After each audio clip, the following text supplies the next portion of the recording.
Bon, j'ai compris, les jeux vidéo c'est clairement pas votre truc. Et vu les résultats qu'a donné la vidéo Persona, je vais juste revenir à mes habitudes de base et vous parler uniquement de paires de Gronibar et d'animés bande de weeb dégénérés. Non pas que ça me déplaise, j'adore faire ça, mais je voulais juste tenter quelque chose de nouveau la dernière fois. Mais c'est pas grave parce qu'on va rattraper tout ça aujourd'hui avec une vidéo que je voulais faire depuis assez longtemps mais j'avais la flemme de m'y mettre. Parce que le temps de travail qu'elle m'a demandé était juste colossal. Mais fort heureusement, je me suis enfin motivé à la faire aujourd'hui. Du coup, bienvenue les BG à ce nouvel épisode du Shinkansen de l'animation, l'émission qui vagabonde sur les rails de tous y touche de près ou de loin à la culture nippone. Et tout ce que je peux vous dire maintenant, c'est de vous installer confortablement parce qu'aujourd'hui je vais tout simplement vous raconter l'histoire et l'évolution de l'animation japonaise.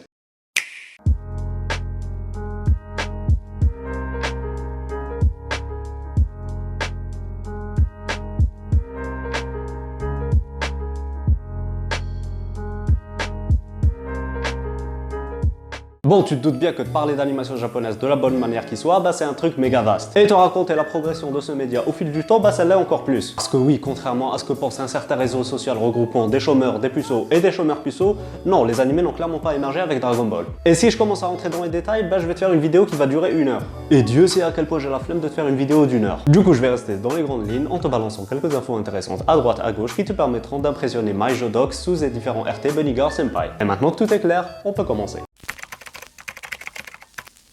Les images que vous êtes en train de voir à l'écran sont celles de ce qui est supposé être le premier animé de l'histoire au sens propre du terme, Dekobo Shingashu Meien no Shippai. Il s'agit d'un court-métrage muet d'environ 5 minutes réalisé par Shimokawa Oten, auteur du manga original en 1917. Parce que oui, l'histoire du manga, elle remonte au 15e siècle, mais je vais pas t'en parler aujourd'hui. Je dis supposé premier animé de l'histoire parce qu'on n'a pas réellement de sources fiables à ce sujet. On sait qu'il y a à peu près une vingtaine de courts-métrages qui ont toutes été produites aux alentours de 1917, en plein cœur de la Première Guerre mondiale. Mais par la suite, toutes ces productions ont été perdues conséquence du grand tremblement de terre du Kanto en 1923. Les œuvres de cette période étaient produites en utilisant de la craie sur tableau noir, les animateurs dessinaient et redessinaient les contours à moult reprises, et la colorimétrie était principalement monochrome, même si ça pouvait à certains moments tendre vers un jaune assez dégueulasse. D'ailleurs, j'ai dit qu'il s'agissait d'un film muet, mais il n'était pas du tout rare de voir quelques musiques produites en live accompagnées d'un narrateur qui racontait l'histoire et le déroulement des événements à l'audience présente en salle lors de la diffusion de l'anime. Les sujets abordés à l'époque étaient très basiques, c'était principalement des histoires de samouraïs avec un ton humoristique prônant l'impérialisme japonais. Oui, c'était très la propagande à l'époque, mais on reviendra sur ça un petit peu plus tard. Ça n'avait bien évidemment rien de transcendant et je t'avoue qu'il n'y avait pas de réelle ambition de raconter des histoires au travers de ce média.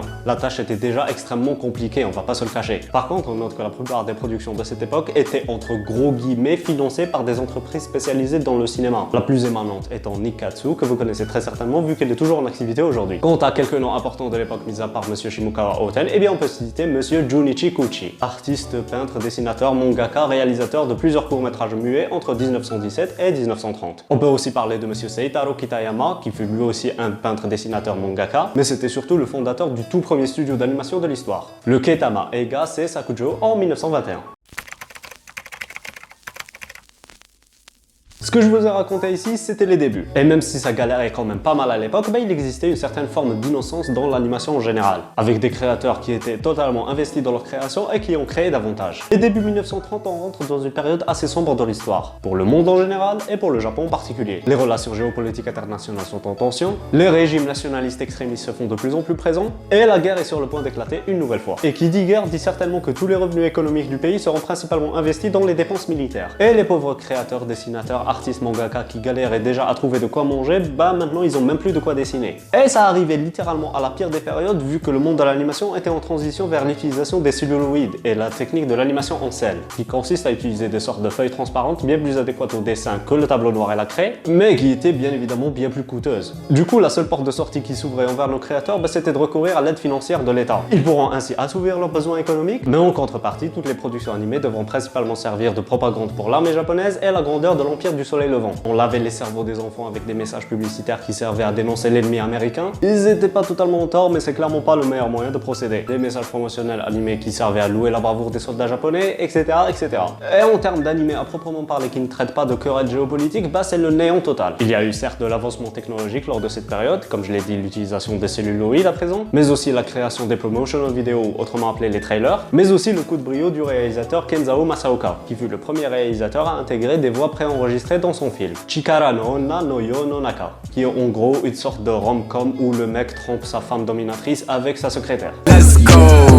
Et sinon, il n'y a pas eu quelque chose de concrètement marquant lors de cette période, tu t'imagines.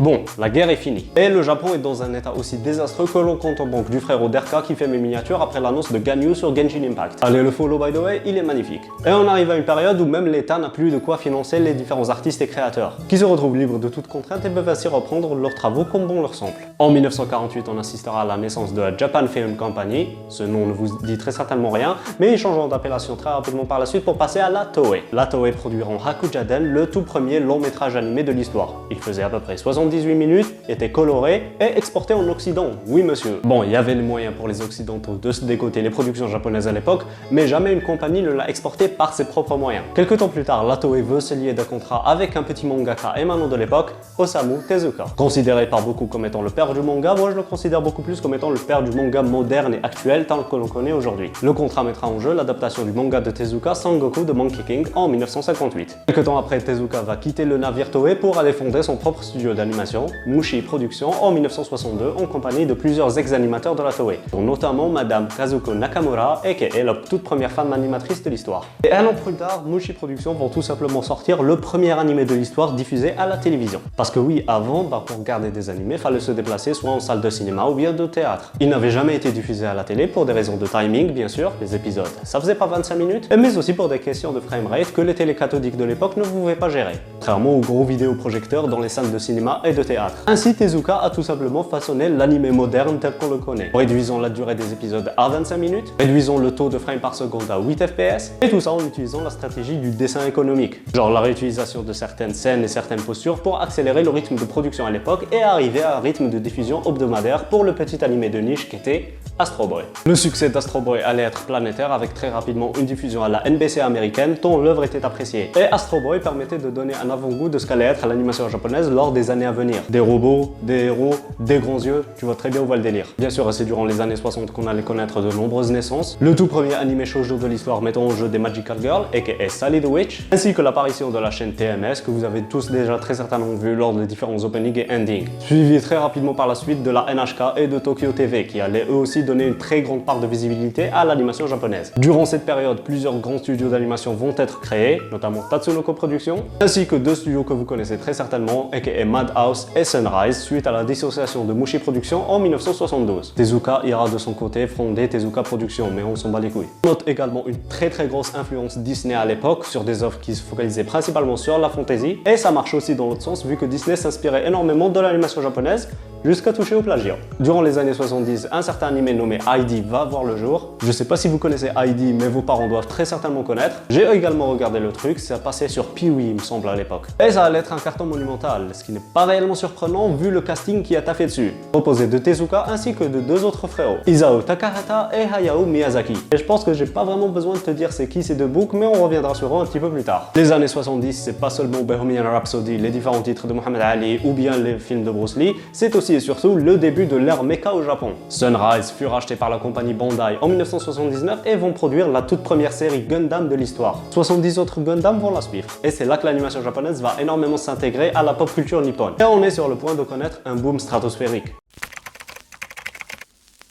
Beaucoup de monde s'accorde à dire que les années 80-90 c'était l'âge d'or de l'animation japonaise. Moi j'aurais plus tendance à dire que c'est aujourd'hui le réel âge d'or, mais bref, passons. Mais d'après vous, pourquoi cette période-là elle est tant mise en valeur? Eh bien c'est en grande partie à cause de ce truc en particulier. Les plus jeunes d'entre vous ne reconnaissent peut-être pas, mais c'est ce qu'on appelle une cassette VHS. Les gens se sont mis à acheter ces cassettes pour pouvoir ainsi enregistrer leurs animés favoris qui passaient à la télé. Mais plus encore, les entreprises se sont mises à vendre des animés préenregistrés sur ces cassettes et c'est ce qui a tout simplement fait exploser le chiffre d'affaires. Takahata et Miyazaki, les deux frérots dont on a parlé précédemment, ils vont se réunir et fonder le studio Ghibli et proposer en 1984 le tout premier Ghibli de l'histoire, aka Nausicaa Valley of the Wind. Bon, je t'avoue, j'accroche pas vraiment à l'univers Ghibli, mais ça reste une facette très importante de l'histoire. Et Spirited Away ou bien le voyage de Chihiro, ça fait partie de mes œuvres favorites. On aura aussi lors des années 80 le début des animés de sport avec Captain Tsubasa en 1983. Il viendra instaurer les valeurs d'amitié, de partage d'objectifs, etc., etc. Et c'est en 1986 que la Toei va proposer l'adaptation du manga Dragon Ball, qui viendra poser tous les codes et les clichés des shonen neketsu qu'on connaît aujourd'hui. Et j'ai beau de pas apprécier les shonen neketsu, bah c'est en grande partie eux qui ont permis de faire connaître l'animation japonaise outre le Japon. Les années 80, c'est aussi la diversification des adaptations. On ne puise plus que dans les mangas, mais aussi dans les light novels, avec par exemple Legend of the Galactic Heroes, mais aussi dans les jeux vidéo avec le tout premier animé Mario. J'ai mentionné précédemment les VHS, et bien il faut savoir que leur existence a permis de s'intéresser et de produire du contenu qu'il était absolument impossible de produire en cinéma. Vous l'avez compris, les hentai ont vu le jour grâce aux cassettes VHS. Et c'était en 1984 avec Lolita The Anime et Cream Element. S'en suivront par la suite les premiers Yaoi et Yuri, vous connaissez tout ça. Côté technique, eh bien la CGI a été pour la première fois de l'histoire utilisée avec TMS Entertainment dans la production de Golgo 13. Et le rendu était franchement pas dégueulasse, elle sera par la suite améliorée lors des années 90, couplée à la 2D digitale classique. Le meilleur exemple de ça, ça reste très certainement l'œuvre phare du studio Ghibli, Princesse Mononoke. Ce qui est marquant aussi, c'est la naissance de la série Gunbuster avec la naissance du studio Gainax, et qui ont révolutionné l'animation japonaise avec le Gainax Bounce, qui est une technique d'animation très utilisée aujourd'hui qui consiste tout simplement à faire rebondir les boobs.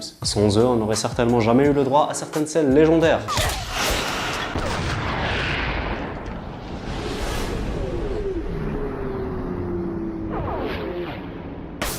Mais Gainax est aussi individualisé sur d'autres points, et notamment le chara design très distinct qu'ils ont pu proposer. Les personnages ne sont plus mous du visage maintenant, mais ils ont des expressions très vivantes à la limite du gimmick, des yeux géants qui prennent la totalité du visage, et c'est ce qui a énormément inspiré certains artistes kyotoïtes, et aussi des expressions exagérées qui permettent réellement de différencier les personnages issus d'animation japonaise et de cartoon US. Côté thématique, eh bien les gens se sont mis à reconnaître qu'on pouvait réellement aborder un tas de sujets très difficiles et très lourds au travers de ces médias de divertissement. Legend of the Galactic Heroes était un pionnier dans le style, et la géopolitique n'a jamais été aussi intéressante. Akira est bien évidemment le porte-étendard de cette génération, avec pour la première fois de l'histoire une animation à 24 fps. 24 fps, c'est la norme aujourd'hui, mais aussi une explosion du box-office en Occident. Et cela en mettant en jeu une histoire et des thématiques très lourdes, très chaotiques, impossibles à imaginer pour nos amis d'outre-Atlantique. Evangelion, à pop-up de chez Gainax, est venu réellement remettre en question la nature même des médias de divertissement. Avec une étude très profonde de l'émotion humaine, c'est devenu l'icône même du Japon. Et 30 ans plus tard, Evangelion, c'est toujours aussi une œuvre exceptionnelle. Note aussi que c'est grâce à Eva qu'on a eu la naissance de la culture des waifus. Asuka et Rei ont eu un succès sans précédent, et elles ont réellement façonné l'image qu'a aujourd'hui le monde des...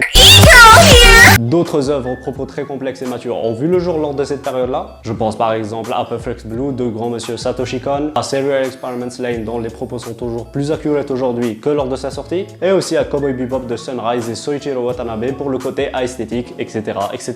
Que des classiques, hein. Les années 90, c'est aussi la période où la frontière entre contenu pour femmes et contenu pour hommes a été brisée définitivement. On avait une uniformisation des genres, et Sailor Moon a joué un gros rôle là-dessus. Cette période-là a été aussi la confirmation pour Studio Ghibli avec la sortie de Kiki la petite sorcière, le tout premier animé Pokémon qui est un succès commercial sans précédent, et aussi le début de la vague hype shonen neketsu de l'époque avec des animés comme Slam Dunk, Yu Yu Hakusho et le premier animé Hunter x Hunter en 97. Avec l'apogée d'Internet, les productions japonaises ont connu un gain de popularité sans précédent. Les années 2000 ont été carrées par les différentes adaptations animées du Big Three. One Piece, Naruto, Bleach, c'était tout simplement sensationnel, couplé à une vague de hype qui s'est emparée du monde shonen neketsu. Soul Eater, Shaman King, Gintama, Hitman Reborn, Diggerman, Beelzebub, mais aussi et surtout un certain Full Metal Alchemist, ça partait dans tous les sens. Et même si aujourd'hui le monde retient principalement FMA comme étant l'œuvre à retenir de cette période-là, ça reste absolument pas négligeable. Des œuvres comme Death Note et Code Geass sont venues jouer un rôle dans la crédibilisation de l'animation japonaise en Occident. On en prend une histoire bien aboutie, des personnages intéressants pour Death Note, pas vraiment le cas pour Code Geass, et une fin foireuse pour Death Note, pas vraiment le cas pour Code Geass. Fairy Tail est devenu l'initiateur du mouvement des trashy shows. Il y avait School Days aussi à l'époque, mais c'était pas aussi populaire, et c'est devenu la première œuvre mondialement reconnue comme étant mauvaise. Mais qui curieusement lui crache plus trop à la gueule ces derniers temps, tant les gens ont compris qu'en termes de mauvais animé, il y avait franchement le choix. Et les gens qui crachent toujours sur la gueule de Fairy Tail, soit ils ont une haine profonde envers lui, soit ils n'ont pas vu grand chose. Les années 2000, c'est aussi et surtout la quintessence du style moe avec Kyoto Animation, dont j'ai déjà fait une vidéo entièrement dédiée à eux, vous pouvez aller la voir. Non, parce qu'entre Haruhi en 2006, Clannad en 2007 et K-On en 2009, on en avait de partout. Ils sont réellement venus détacher l'animation japonaise de tous les clichés à laquelle elle était assimilée, et par conséquent donner un coup de boost au style Slice of Life qui allait faire des ravages lors des années 2010. Bien sûr, qui dit plus de popularité dit aussi plus de budget, et qui dit plus de budget dit plus de production. Et on a réellement assisté à une diversification des genres et des styles. SAO est venu en 2012 poser les codes des isekai actuels et les populariser présenté au monde entier, chose dont on pouvait très clairement s'en passer.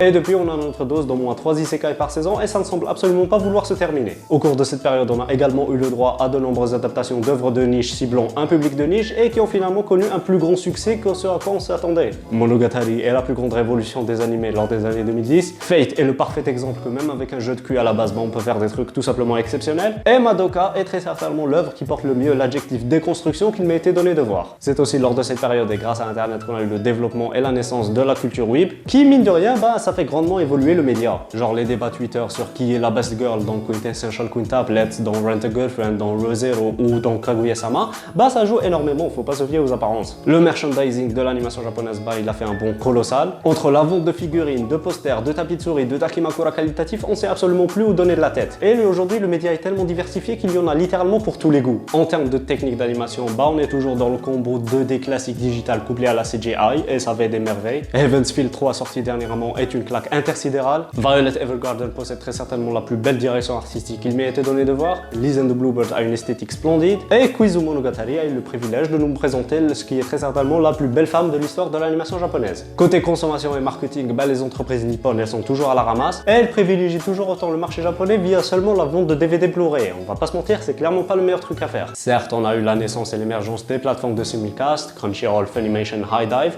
mais c'est pas le meilleur moyen qu'il y a pour récompenser tous les créateurs et les studios. Et j'espère sincèrement que le système marketing va changer au cours des années à venir pour privilégier leur part de revenus à eux, et pas de grosses plateformes qui sont toutes sous le blason de Sony. Donc, hors côté, Netflix ont grandement joué dans la popularisation du style d'animation japonaise, en faisant connaître ce média de divertissement au public étranger de tout ça. Et ça en diffusant des œuvres très faciles d'accès. SNK Your Line Apparently Erased, ici c'est le parfait guide du débutant. À l'heure où je vous parle, l'animation japonaise a parfaitement trouvé son équilibre, avec de grosses productions mainstream connues de tous, des œuvres excellentes qui gèrent le niveau qualitatif, des petites pépites trop méconnues de tous, et du foutage de gueule cosmique. Et tout ce que je lui souhaite maintenant, c'est qu'il continue à évoluer au fur et à mesure du temps. Bref, voilà qui conclut ce nouvel épisode du Shinkansen de l'animation, j'espère qu'il vous aura plu. C'est une vidéo qui m'a pris énormément de temps à taffer, mais ça me tenait vraiment à cœur de la faire. Donc n'hésitez pas à la liker, la partager, donnez-moi votre ressenti en commentaire. N'hésitez pas à vous abonner aussi, ça fait énormément plaisir. À venir me follow sur les réseaux, Twitter, Insta, tout est dans la description. La prochaine vidéo devrait sortir dans pas très longtemps, j'espère. C'est une review que j'ai teasée il y a longtemps et qui s'est fait énormément attendre, je le sais,